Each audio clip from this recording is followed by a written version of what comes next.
Alright guys, so today I have to make an adapter plate to adapt this output flange of my R32 GTR transfer case to this input flange of my S550 Mustang rear differential. So what that's going to entail is, as you can see, they don't really fit. So I've got to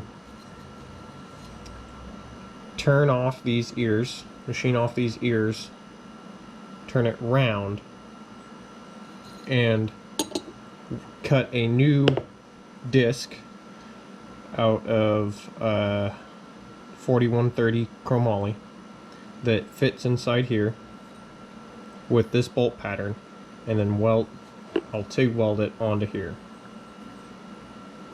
So what I'm going to start by doing is marking the largest distance from the center of this machine surface to out here, and giving me a distance in here so I can kind of come up with that circle. And then I'm going to use an angle grinder to cut these ears off. That way when I chuck this up in the lathe, I don't have a large interrupted cut that can break my tools and just cause a headache. Good, but I have a good contrast on the spring up here and alright, so the diecom is dried to where I can mark it. So I'm going to take my dial calipers here, and I'm just going to measure that distance, which is going to be the point at which I want to turn it down to diameter wise. I'm going to lock it in, and then I'm just going to kind of take it around. Just no, I got this. I'll leave it.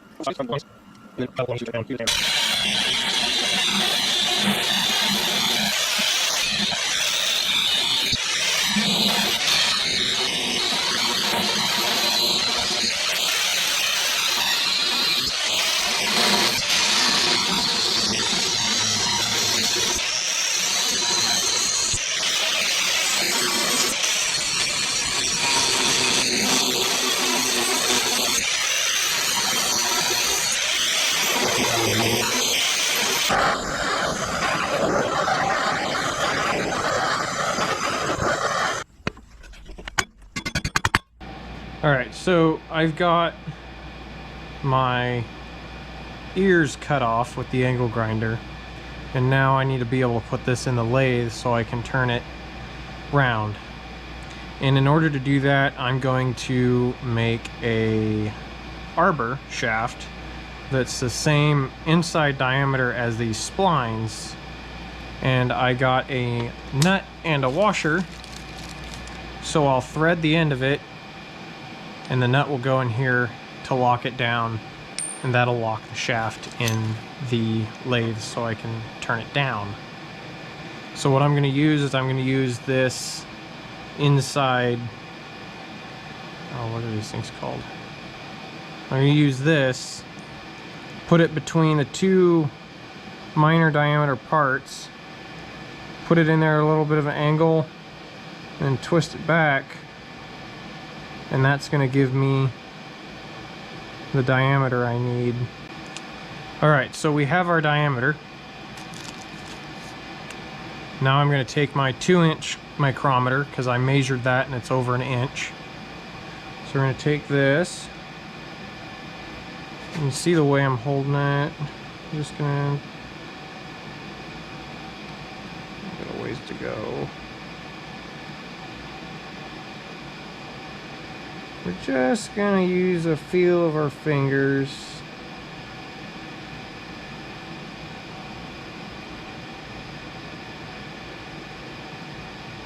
Right there.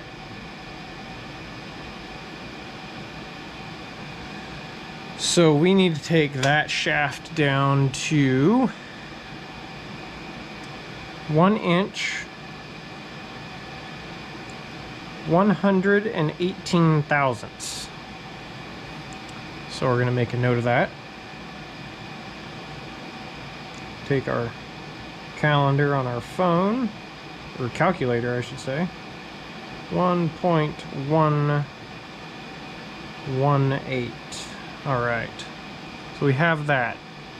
So now go over to the lathe and get our stock set up.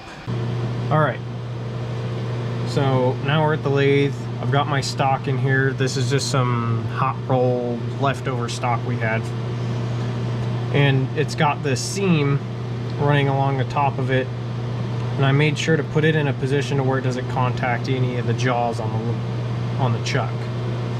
So now what I'm going to do is I'm going to turn this face true, drill it, and then I'm going to put a live center in there to support this so that it doesn't deflect under cutting pressure.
So some things have happened since the last time you guys saw this, mainly because I forgot to turn on my GoPro and I just went to work.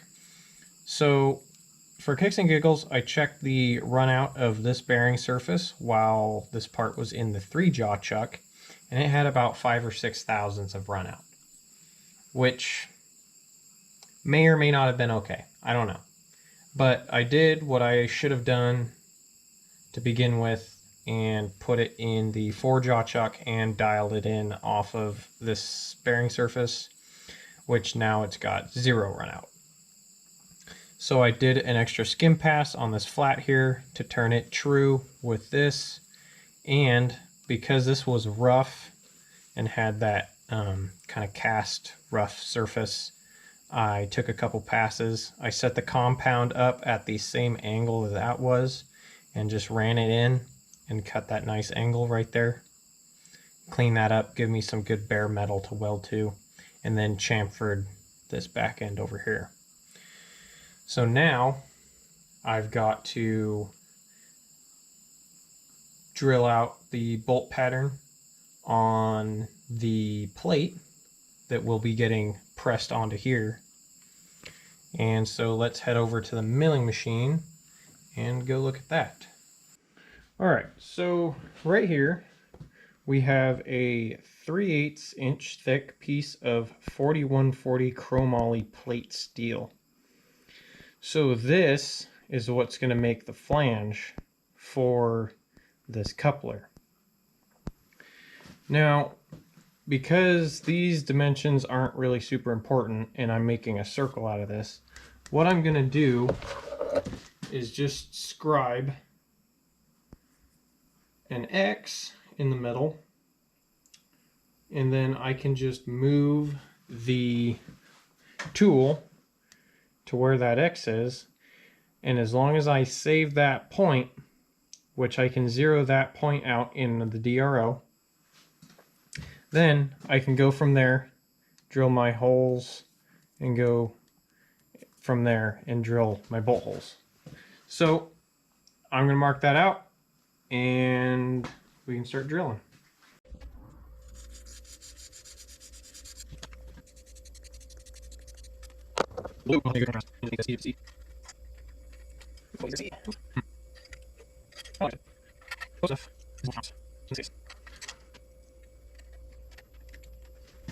All right, so now I've got that. Now I can put a tool and I can find the center with a point, and we can go from there.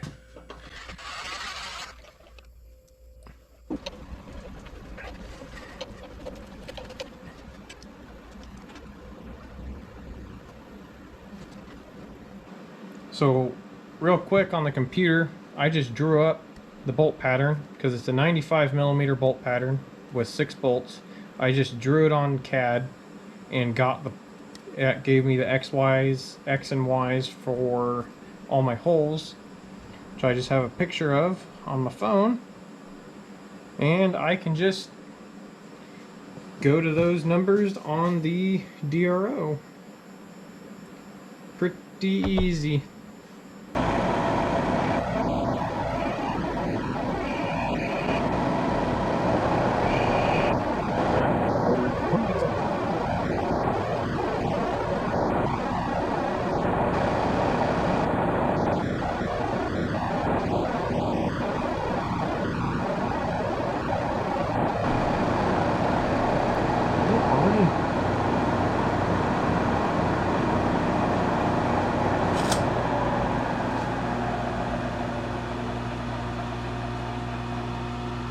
Wow. This stuff is hard. Wow, that was fast. Take 2 at what will be much lower RPMs.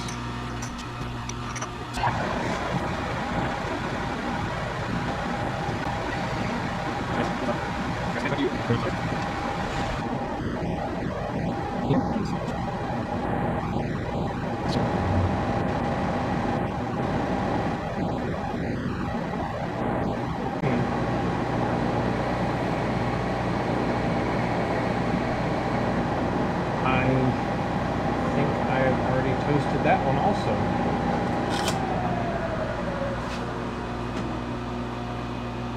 It appears that way. You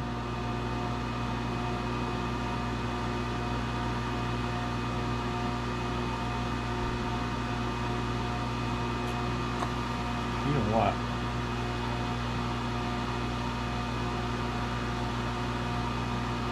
Jeez. Alright, so it's not slow enough.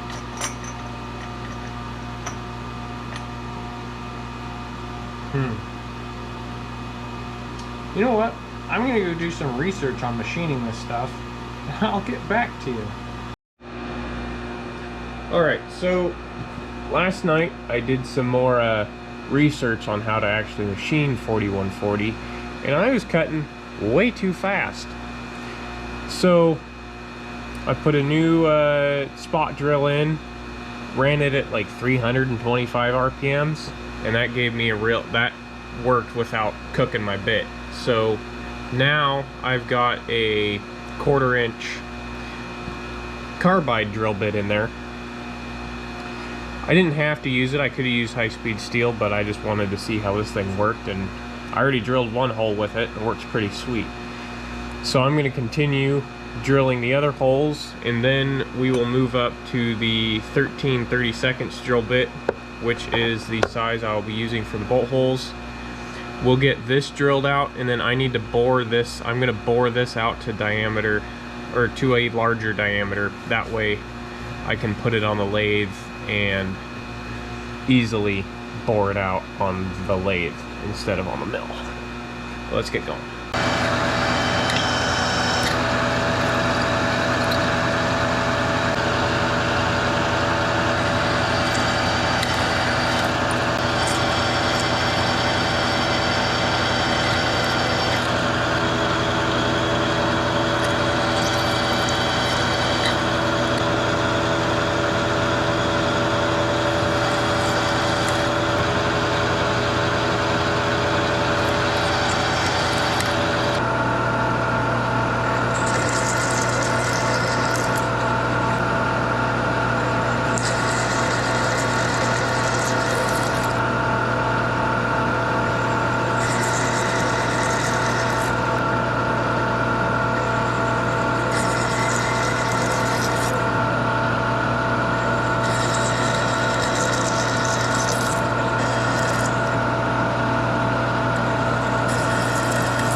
Alright, so what I got here is a 2-inch annular cutter.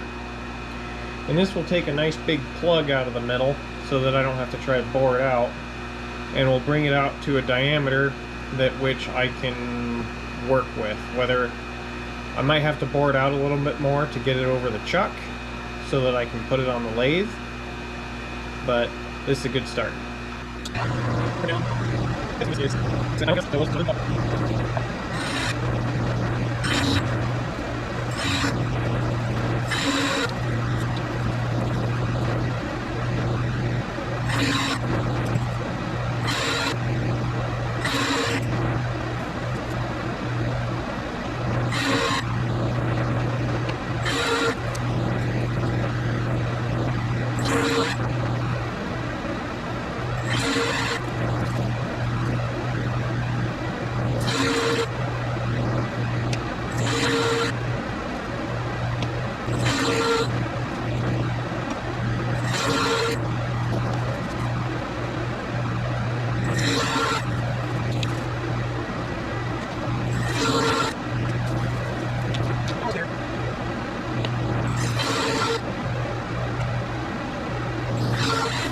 Alright, so I ended up not boring this center diameter out on the mill because it was going to take forever, and the 2-inch bore that I had made was big enough for the part to slip over the chuck so I could clamp it with the jaws. I did make sure to put a dial indicator on the face here and was able to check for radial runout, Yeah, because you have radial and then axial run out. So that allowed me to get the plate flat, which for this tray panning operation is important. I also ground.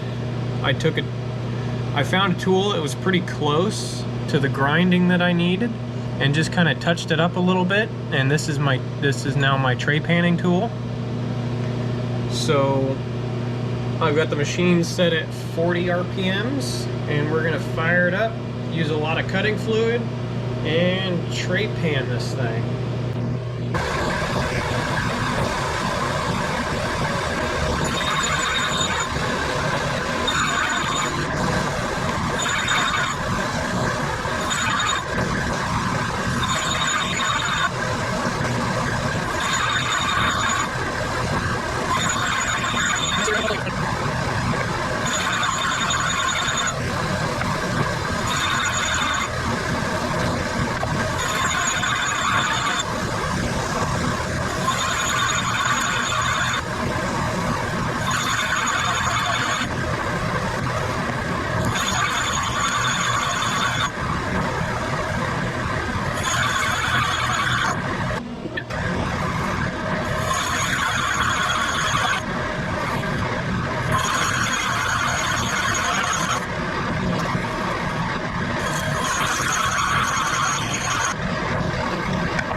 Look at that. Woo, doggy. That's a little toasty.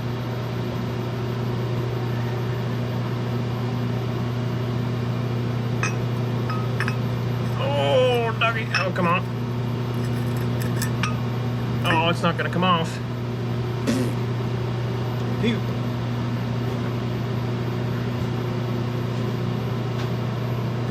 Come on. Ouch. That's toasty.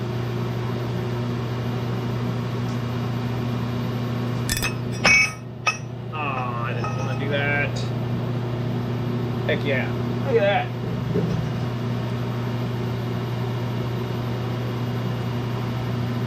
All right. Well, now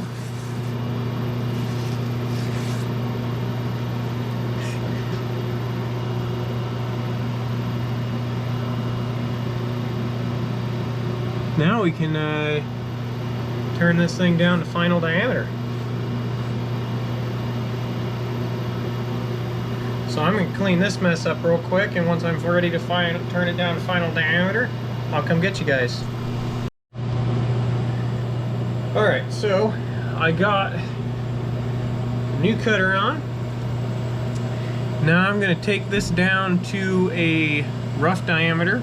I'll mic it, find the difference between it and the flange, and then I'll find the difference. We'll make it a nice tight fit, and we'll call it good. And then I'll put this in the forejaw, dial it in, and bore this out to the final diameter, and then this part will be ready to weld onto the other part. So let's get cutting, eh?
Okay, good.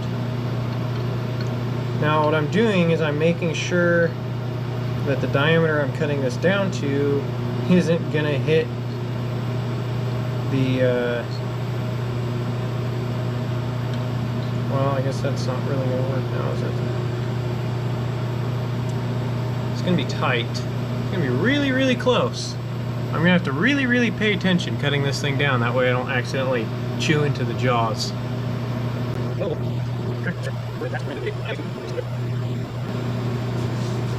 I like to take this, or take a dial indicator and put it on the back of the tool and dial it in that way, just because I don't fully trust the accuracy of the handles on this machine.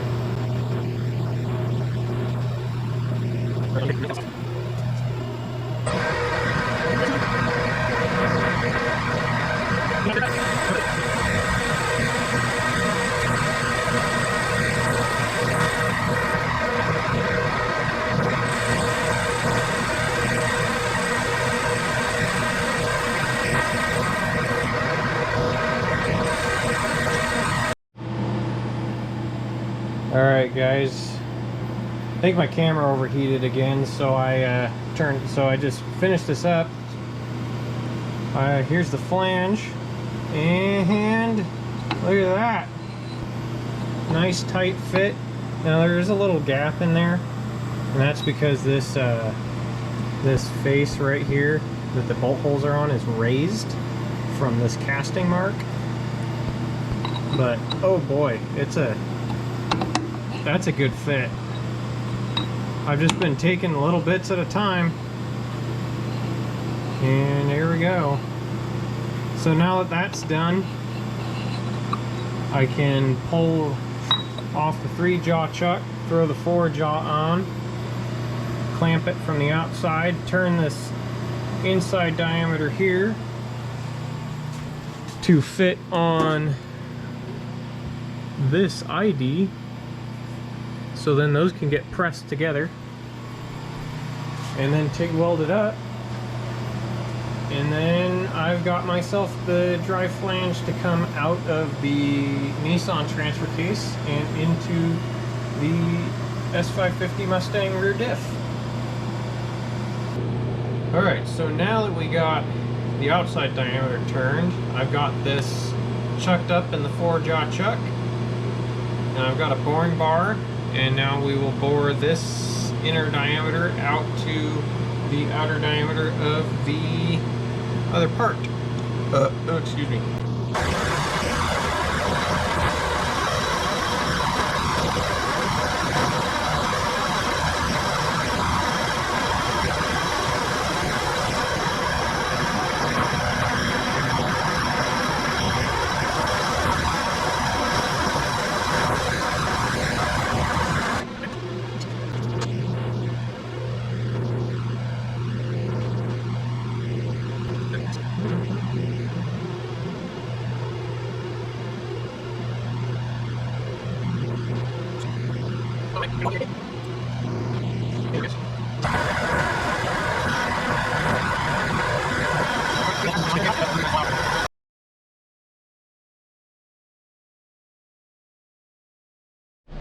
Alright, so over here at the hydraulic press, I've got the flange all bored out.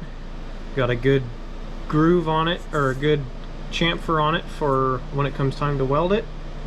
And we're just going to pick one of these plates instead of both of them. Got this. So we'll put this right here. Fire up the hydraulic press real quick. It's unplugged.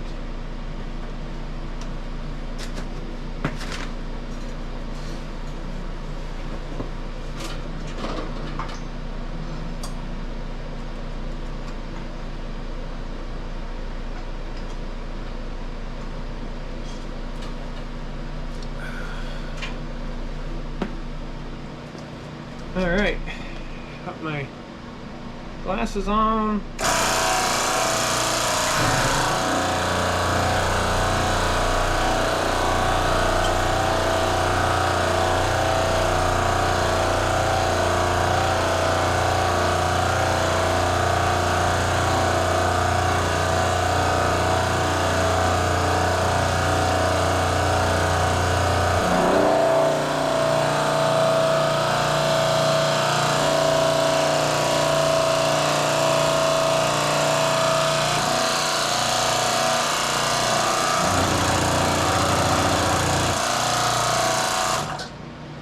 See how it did. Look at that. It's a little, yeah, it's pretty good actually. Let me check this with a straight edge real quick.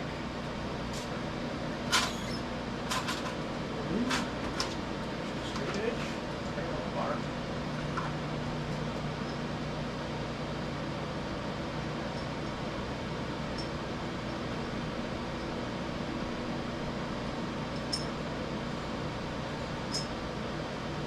Woo, daddy.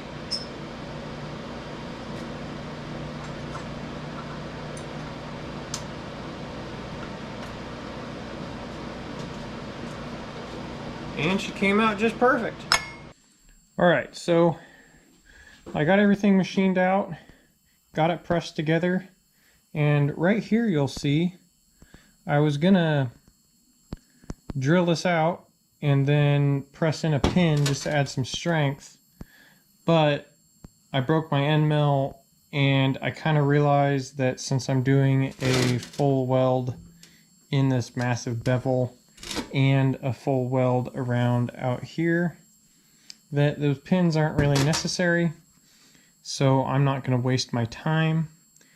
And so now what I'm going to do is take my propane torch and heat this up to probably somewhere in between 375 and 400 degrees.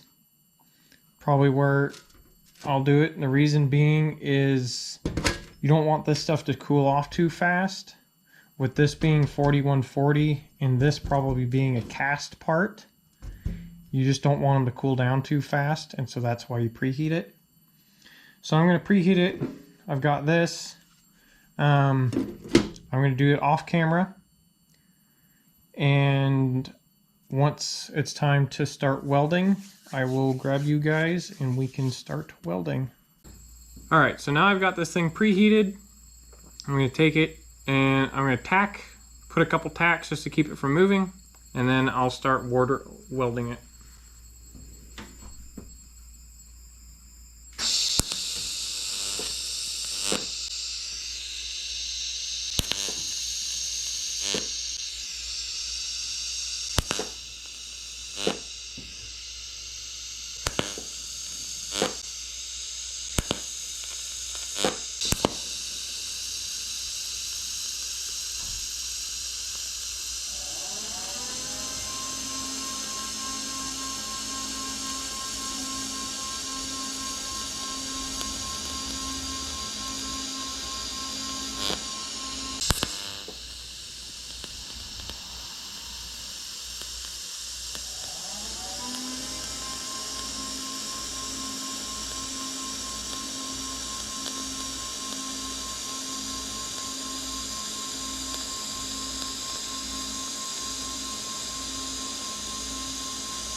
I do like to give myself tacks just for referencing.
Alrighty.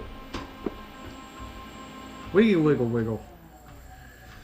Alright, so now that that's all welded up, now we let it cool so I don't fry myself when I do anything with it. So the next step's going to be facing it, or making sure it's true. If it's flat, I might not have to machine it, but we'll see. So I guess I'll get back with you guys once this thing cools down, which will probably be much later tonight or tomorrow even. So we'll catch you guys then. Alright guys, so we are on here on the lathe.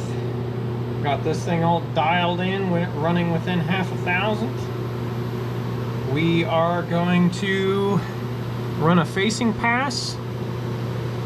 Not going to run through the weld, just right up to it. Yeah, I don't have to go very far past it. And then I'm just gonna chamfer these corners here, and we're gonna call this part good.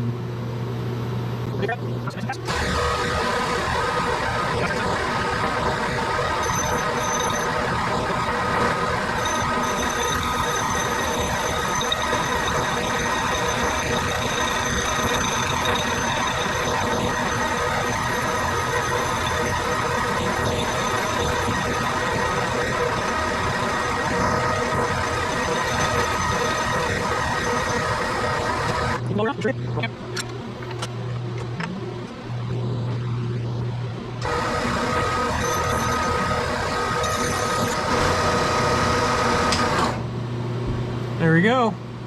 Simple little chamfer. Pull the part out.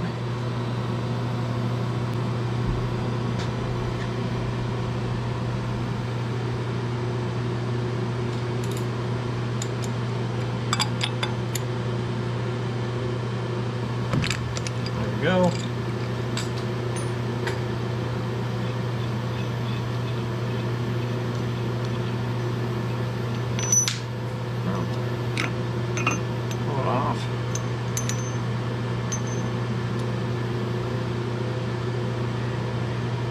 And voila.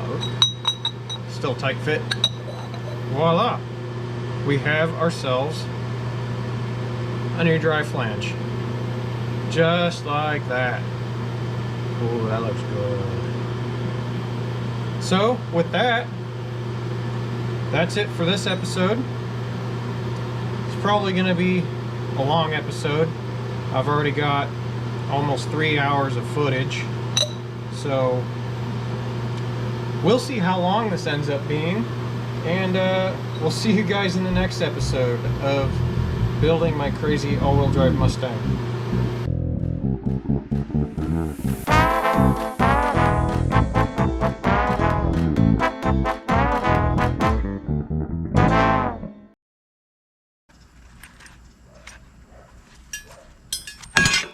Ow.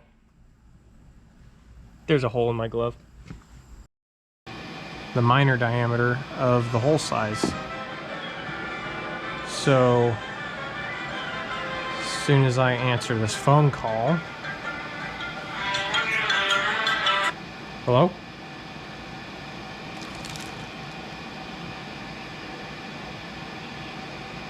Yeah, no.